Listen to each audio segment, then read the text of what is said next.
All right. So I'm here with Sara, who worked with me. We're just realizing it was back in 2020, but I know that you've shared with me that the work that we did together is still having an impact on you. So if you can rewind time and think back to where were you at that time when we worked together? What were you struggling with, and what was it that you needed clarity on at that time before we worked together?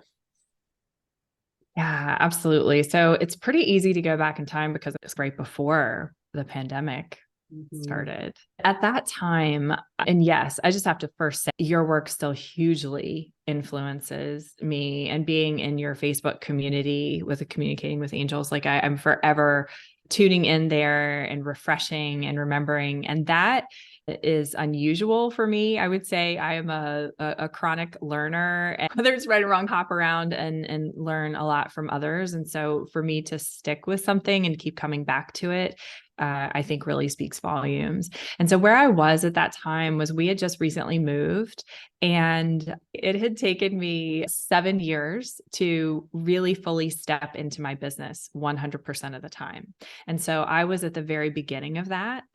I was in a lot of what I call push energy, where I was in a mastermind group at the time that was really, I don't think it was intended to create a push energy, but for me, I was in this like, okay, I have to produce, I have to do this.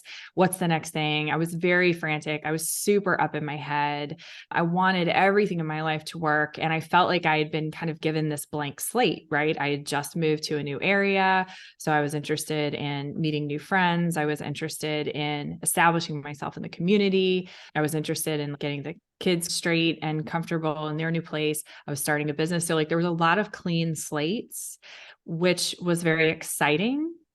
And I was really struggling and swimming. And to be honest with you, my lovely Melissa, I was really hoping that you would just tell me exactly what to do. Right. Right. Like I was I was really, really hoping for that, even though, again, my soul calls me to what it needs. Mm. And you provided a lot of medicine of really what I needed at that time. So, by the way, what we did is I know you took the Communicate with Angels course, I right? And did. I started there. Yeah. yeah, learn to connect with your guidance. And then we started a series of one-on-one sessions that, funnily enough, is now in my Authentic and Aligned program. I had no idea it was going to evolve that way at the time. But from what I recall, it was all about, healing blocks and also helping you to align with what you've come to do, your unique life purpose and calling. So, what was the result of that transformation for you?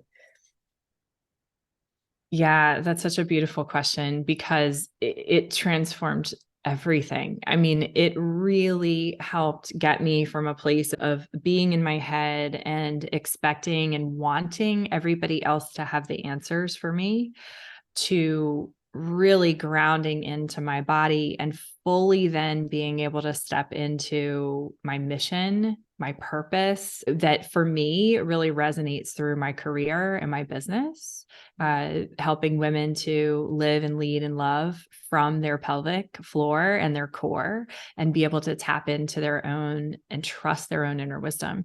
So it really, for me, as I was able to settle into my body and to practice like trusting and using that intuition, accessing guidance, I was then able to speak from this place. I had like a completely different language set. It was like suddenly I just was set free as far as what I wanted to talk about.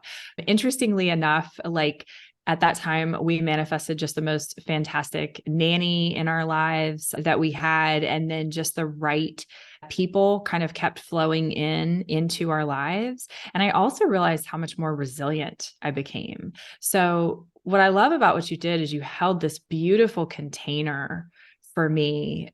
Again, that at times I was like, can you just tell me what to do, Melissa? Like, can you just use your own psychic powers?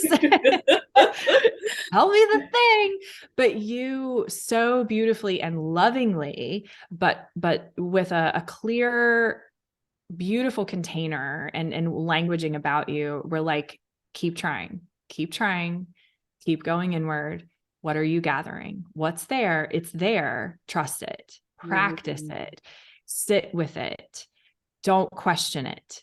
And so that time with you was so sacred, and it's just helped me to then be able to, I hadn't yet lived out what I'm now helping other people with. I hadn't lived it out in my personal life. I hadn't lived it out in my relationship. I hadn't lived it out with my children. And this is what that work allowed me to do, was really truly to do something for myself, to live it out, and to really truly once and for all kind of step into practicing that dance of trusting that intuition. Yeah, I just want to add, like, from my perspective, observing the change in you is, please.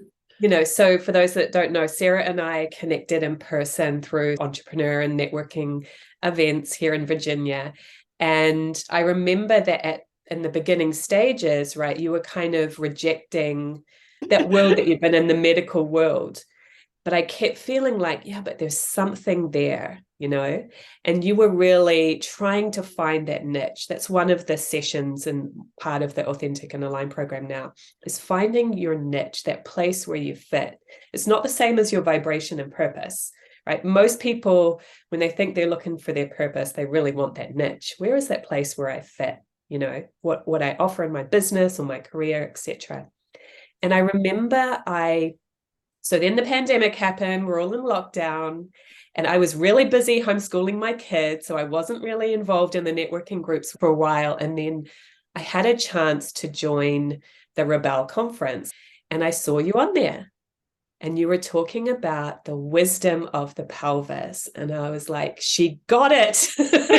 She found her niche, right? So that you didn't have to reject totally what you had, all that experience that you had, and find something new.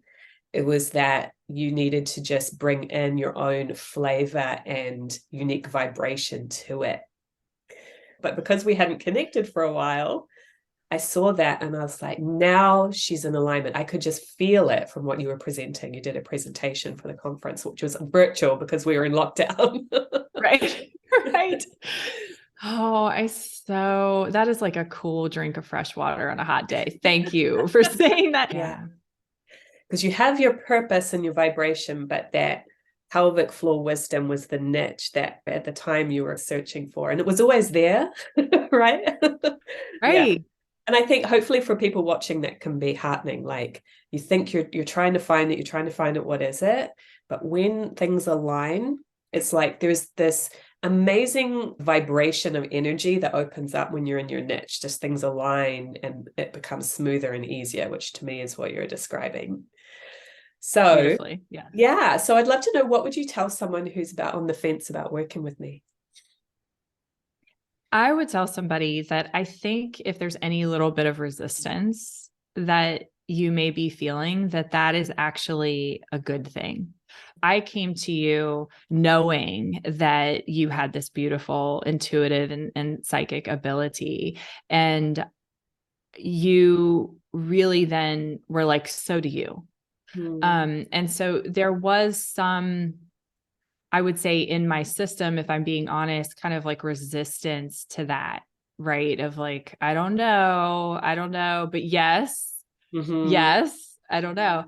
And so I guess my thing that I would say to somebody who's maybe on the fence is, it's a good thing if you're on the fence, because you're really truly about to embark on your life and your journey in a way that is so, so beautiful and powerful. So there should be a little bit of resistance or questioning about that. And it's important to go for it, because one of my criterias, and I wouldn't have said this then in 2020, but I definitely know it now, is if I'm going to have a mentor or guide, I need a few things. And that's really because also I've crashed and burned, and because I practice what I preach and I practice this core wisdom. And so that is having somebody who is aligned and grounded, who practices what they preach, and who is deeply, deeply loving and strong, And so you are so compassionate in your approach to things. Like I never felt like there was a push. I never felt like, come on, you're failing. I never had to get like triggered in that way. And so if somebody is similar to me and a sensitive person and really needs to be held sacredly and like held up in the times of struggle, you're it. You so beautifully do that. And those of us that are out there who are doing that, I just think are angels on earth. I really do, because I've experienced the other way too. And it's hurtful and it can be damaging. And it can, at least I'm going to speak for myself, mess me up and cause me to spin out. I never felt that with you. I never felt spun out. I did feel like I was being asked to climb the next ladder, the rung of the ladder. And so it at times was uncomfortable, but in a very exciting way. Thank you so much, sweet lady. You're so welcome. You're so welcome. I love you. I love you too.